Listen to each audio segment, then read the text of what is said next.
मालिक, आज मेरे बेटे की तबीयत ज्यादा खराब है। कृपा कर मुझे 200 रुपए दे दीजिए। मैं आपके यहाँ पर काम करके आपके सारे पैसे चुका दूंगा। अरे नहीं हरीराम, मैं तुम्हें पहले पैसे नहीं दे सकता। यदि पहले पैसे चाहिए तो तुम्हें मेरे पास कुछ गिरवी रखना पड़ेगा। लेकिन मालिक, मेरे पास तो कुछ भी नहीं है जो मैं तुम्हारे पास कुछ गिरवी रखूं। नहीं हरीराम, तुम्हारे पास तुम्हारा खेत तो है। तुम उस खेत को मेरे पास गिरवी रख दो। जब तुम मेरे पैसे वापस कर दोगे तब मैं तुम्हारा खेत तुम्हें लौटा दूंगा। ठीक है मालिक, आप मेरे खेत को गिरवी रख लीजिए। कृपा कर मुझे पैसे जल्दी दे दीजिए। फिर वह सेठ हरीराम को पैसे दे देता है। पैसे लेकर हरीराम वहां से चला जाता है। सेठ गणपति राम बहुत ही कुटिल था, मानो उसका हृदय पत्थर के समान हो, जो लोगों की मजबूरियों का फायदा उठाता था। उसके पास काफी सारे लोग काम करते थे। उसी गांव में एक मोहन नाम का लड़का रहता था, जो बहुत ही मेहनती था। उसके पास एक छोटा सा खेत था।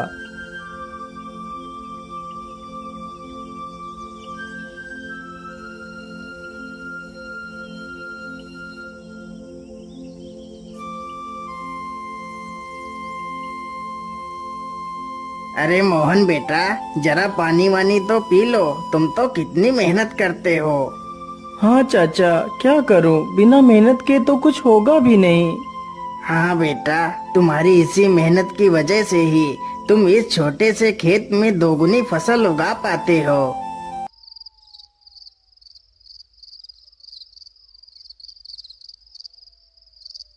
मोहन अपने बूढ़े माता पिता के साथ ही रहता था। मोहन के पिता की तबीयत हमेशा खराब ही रहती थी।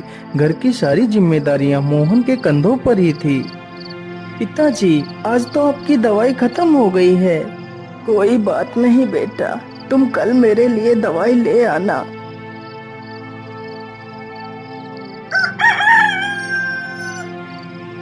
मोहन सुबह उठकर अपने पिता के लिए दवाइयां ले आता है। माँ, मैं पिताजी के लिए दवाई ले आया हूँ। आप पिताजी को दवाइयाँ समय से खिला देना। हाँ हाँ बेटा, मैं तुम्हारे पिता को दवाइयाँ खिला दूंगी। माँ, आज तो मौसम कितना अच्छा है। मैं आज ही खेत में बीज बो देता हूँ। ठीक है बेटा, जैसा तुम्हें अच्छा लगे वैसा ही करो। मोहन तुरंत ही अपने बैलों को लेकर खेत की तरफ निकल पड़ता है।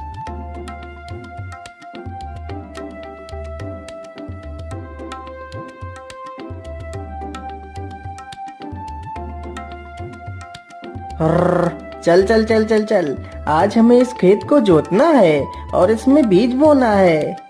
मोहन कुछ ही देर में सारा खेत जोत देता है और बीज बो देता है।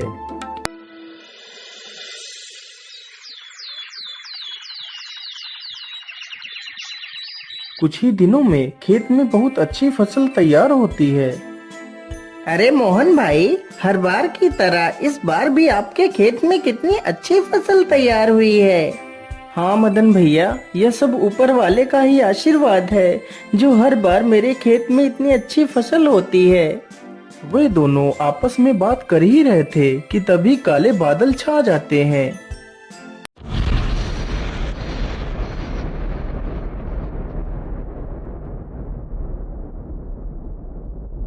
अरे मोहन भाई, यह अचानक से काले बादल कहाँ से आ गए।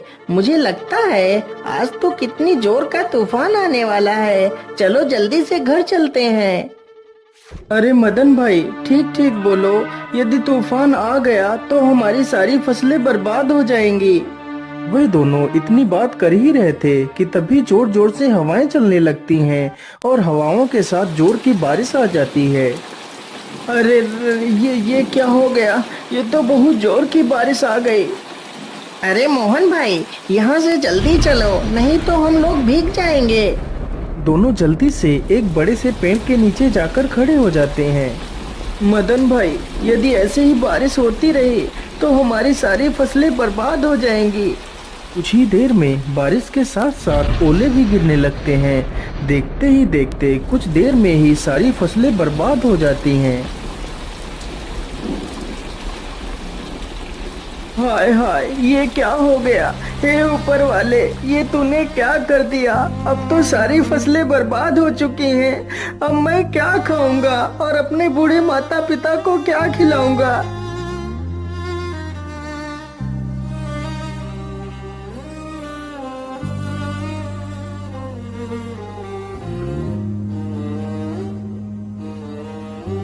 बेटा, तुम चिंता मत करो, ईश्वर पर भरोसा रखो, सब कुछ ठीक हो जाएगा। नहीं पिताजी, अब कुछ भी ठीक नहीं होगा। हमारी सारी फसलें तो नष्ट हो चुकी हैं। अब हम क्या करेंगे पिताजी? बेटा, तुम चिंता मत करो। तुम कल ही सेठ धनपति राम के घर चले जाना। वह तुम्हें काम पर जरूर रख लेंगे।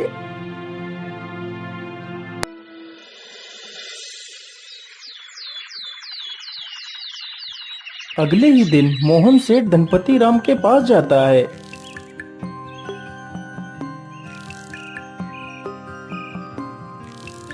सेठ जी, मैं बहुत परेशानी में हूँ। कृपा कर मुझे किसी काम पर रख लीजिए। मोहन सेठ को अपनी सारी कहानी सुनाता है। सेठ जानता था कि मोहन बहुत मेहनती इंसान है। वह कम खेत में ही दोगुनी फसल उगा लेता है। यदि वह मोहन को काम पर रख लेगा तो उसे दोगुना फायदा होगा। लेकिन सेठ उसकी मजबूरी का फायदा उठाना चाहता था। हाँ हाँ मोहन, मैं तुम्हें काम पर तो रख लेता, लेकिन मेरे पास अभी तुम्हारे लिए कोई काम नहीं है। तुम अभी अपने घर वापस लौट जाओ। जब मेरे पास काम होगा तो मैं तुम्हें बुला लूंगा। नहीं नहीं सेठ जी, आप तो मेरी मजबूरी जानते हैं। यदि मुझे काम नहीं मिला तो मेरे माता पिता भूखों मर जाएंगे। मुझ पर तरस खाइए सेठ जी, मुझे काम पर रख लीजिए। अरे वाह वाह, जैसा मैंने सोचा था बिल्कुल वैसा ही हो रहा है। यही अच्छा मौका है इससे कम पैसे में ज्यादा काम करवाने का। अच्छा अच्छा, ठीक है, मैं तुम्हें काम पर तो रख सकता हूँ, लेकिन मैं वैसे तो सारे मजदूरों को 300 रुपए देता हूँ, लेकिन मैं तुम्हें सिर्फ 200 रुपए दूंगा। यदि मंजूर है तो बोलो। हे भगवान, क्या करूं? यहाँ पर काम करने के अलावा तो मेरे पास दूसरा कोई रास्ता भी नहीं है। ठीक है सेठ जी, मैं 200 रुपए में ही काम कर लूंगा। मोहन अगले दिन से ही सेठ के घर काम करने लगता है। इसी प्रकार मोहन को काम करते करते पूरा 2 महीना गुजर जाता है। मोहन ने सेठ के खेत में दोगुनी फसल उगा दी। यह देखकर सेठ बहुत खुश हो जाता है। अरे वाह, मोहन ने तो इस बार कितनी अच्छी फसल उगाई है। वैसे अब तो मोहन का कोई काम भी नहीं है। मैं ऐसा करता हूँ, इसे आज की मजदूरी देकर काम से निकाल देता हूँ और इसकी 2 महीने की मजदूरी भी नहीं दूंगा। अरे मोहन, ये लो तुम्हारी आज की मजदूरी। अब तुम्हें कल से काम पर आने की कोई आवश्यकता नहीं है। लेकिन सेठ जी, आप अचानक से मुझे काम से क्यों निकाल रहे हैं? क्या मुझसे कोई गलती हो गई मालिक? नहीं मोहन, तुमसे कोई गलती नहीं हुई है। अभी मेरे पास तुम्हारे लिए कोई काम नहीं है। जब मेरे पास काम होगा तो मैं तुम्हें जरूर बुला लूंगा। लेकिन मालिक, यदि आप मुझे काम से निकाल देंगे तो मैं भूखों मर जाऊंगा। मैं अपने पिता के लिए दवाइयाँ कहाँ से लाऊंगा? मुझ पर दया कीजिए सेठ जी। सेठ मोहन की एक बात भी नहीं सुनता और उसे काम से निकाल देता है।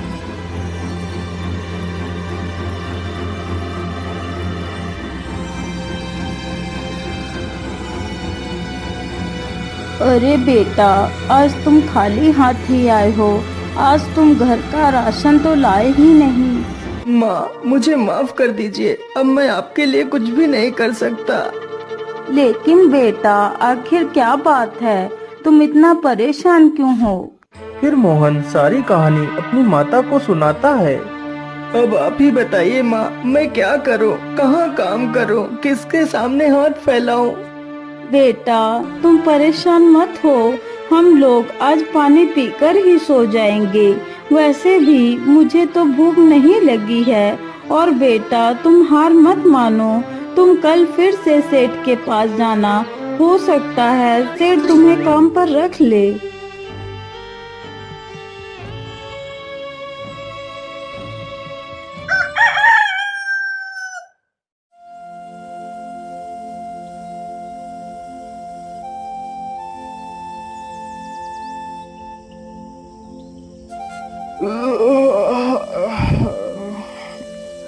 अरे सेठानी जी, आप मेरे लिए नाश्ता तैयार रखना, मैं जरा खेतों की तरफ से घूम कर आता हूँ। ठीक है, आप आराम से जाइए, तब तक मैं आपके लिए नाश्ता तैयार कर दूंगी। इतना सुनकर सेठ वहाँ से चल पड़ता है। तभी देखता है कि मोहन उसके घर के बाहर ही खड़ा है। अरे मोहन, तू इतनी सुबह सुबह यहाँ क्या कर रहा है? मालिक, मैं आपके पास ही आया था। यदि मुझसे कोई भूल हो गई हो तो उसे क्षमा कर दीजिए मालिक, लेकिन मुझे काम पर रख लीजिए। अरे मोहन, तू तो कितना बेशर्म है। मैंने तुझे कितनी बार मना किया है कि मेरे पास कोई काम नहीं है, फिर भी तू मेरे पास चला आता है। क्या तेरे अंदर कोई शर्म लिहाज नहीं है? मालिक, मुझे शर्म तो आती है, लेकिन जब मैं अपने बूढ़े माता पिता को पानी पीकर सोता हुआ देखता हूँ तो मुझे यह अपमान कुछ भी नहीं लगता। लेकिन मैं तुझे कोई काम नहीं दे सकता, चल भाग यहाँ से। इसी प्रकार कई दिन गुजर जाते हैं। सेठ मोहन को भला बुरा कहकर भगा देता है, लेकिन सुबह होते ही मोहन फिर से काम मांगने के लिए सेठ के घर पहुंच जाता है। लेकिन मैं तुझे कोई काम नहीं दे सकता, चल भाग यहाँ से। हे भगवान, मैं तो इस मोहन के बच्चे से परेशान हो गया हूँ, लेकिन यह तो सुधरने का नाम ही नहीं ले रहा। मैं ऐसा करता हूँ, कल सुबह होने से पहले मैं यहाँ से कुछ दिनों के लिए अपने रिश्तेदार के घर चला जाता हूँ, तभी मैं इस मोहन से अपना पीछा छुड़ा पाऊंगा।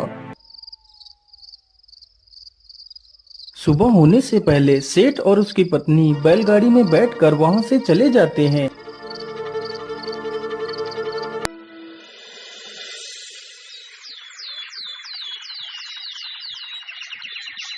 उधर मोहन रोज की तरह फिर से सेठ के घर आता है तो देखता है, अरे ये क्या, आज तो सेठ के घर ताला लगा हुआ है। इसका मतलब सेठ जी कहीं बाहर गए हैं। मैं ऐसा करता हूँ, यहीं पेड़ के नीचे बैठकर सेठ जी का इंतजार करता हूँ। इतना सोचकर मोहन पेड़ के नीचे बैठ जाता है और सो जाता है। तभी कुछ चोर सेठ के घर के पास आते हैं।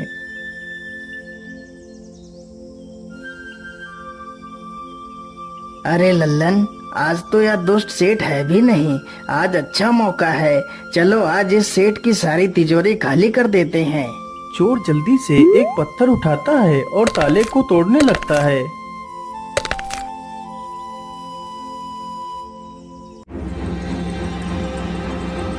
अरे ये शोर कैसा, ये कौन है?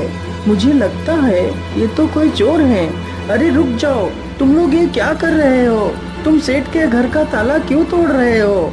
अरे बेवकूफ, तुझे दिखाई नहीं देता? हम लोग चोर हैं और यह ताला हम लोग चोरी करने के लिए ही तोड़ रहे हैं। चल भाग जा यहाँ से। अरे नहीं नहीं, मेरे रहते हुए मैं तुम लोगों को चोरी नहीं करने दूंगा। अच्छा, तो तू हमें चोरी करने से रोकेगा? रुक, हम तुझे अभी मजा चखाते हैं। इतना कहकर सारे चोर बेचारे मोहन पर टूट पड़ते हैं। चोर चोर, कोई मुझे बचाओ, नहीं तो मुझे यह चोर मार डालेंगे। मोहन की ये आवाज सुनकर गांव के कई लोग वहां पर आ जाते हैं। तभी वह सारे चोर वहां से भाग जाते हैं, लेकिन बेचारा मोहन काफी ज्यादा घायल हो जाता है।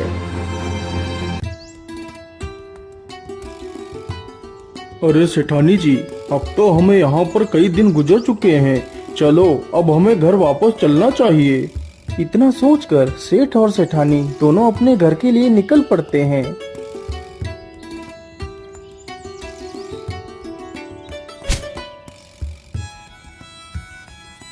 अरे वाह, जैसा मैंने सोचा था बिल्कुल वैसा ही हुआ। अब तो मोहन से मेरा पीछा छूट गया। लेकिन ऐसा कैसे हो सकता है? मोहन आज भी नहीं आया। मोहन इतनी जल्दी हार मानने वालों में से नहीं है। फिर वह आया क्यों नहीं? कहीं वह किसी मुसीबत में तो नहीं पड़ गया? चलो चलकर देखता हूँ। इतना सोचकर सेठ गांव की तरफ निकल जाता है। अरे मदन भाई, मोहन कहीं दिखाई नहीं दे रहा, वह कहाँ गया है? अरे सेठ जी, मैं तुम्हें क्या बताऊं, आप तो बर्बाद होने से बाल बाल बच गए। क्या मतलब? मैं कुछ समझा नहीं, तुम क्या कहना चाहते हो? फिर मदन सारी कहानी सेठ को सुनाता है। ये सुनकर सेठ के पैरों तले जमीन खिसक जाती है। सेठ जी, मोहन बहुत नेक दिल इंसान है। उसने आज तक किसी का बुरा नहीं किया है। कृपा कर आप उसे अपने पास रख लीजिए। नहीं मदन, मुझसे बहुत बड़ी गलती हो गई है। मुझे जल्दी से मोहन के घर ले चलो। सेठ जैसे ही मोहन के घर पहुंचता है तो देखता है मोहन घायल अवस्था में चारपाई पर पड़ा है। मोहन, मुझे माफ कर दो, मैंने तुम्हें बहुत तकलीफ दी। जिस इंसान को मुझे अपने गले लगाना चाहिए था, मैंने उसे ही तकलीफ दी। हो सके तो मुझे माफ कर देना मोहन। नहीं सेठ जी, आप माफी क्यों मांग रहे हैं? ये तो मेरा फर्ज था। मोहन, तुम कल से मेरे पास आ जाना, मैं तुम्हें अपना विशेष अधिकारी बनाऊंगा। फिर सेठ तुरंत ही मोहन की माँ को 500 रुपए दे देता है और अगले ही दिन से सेठ मोहन को अपना विशेष अधिकारी बना लेता है।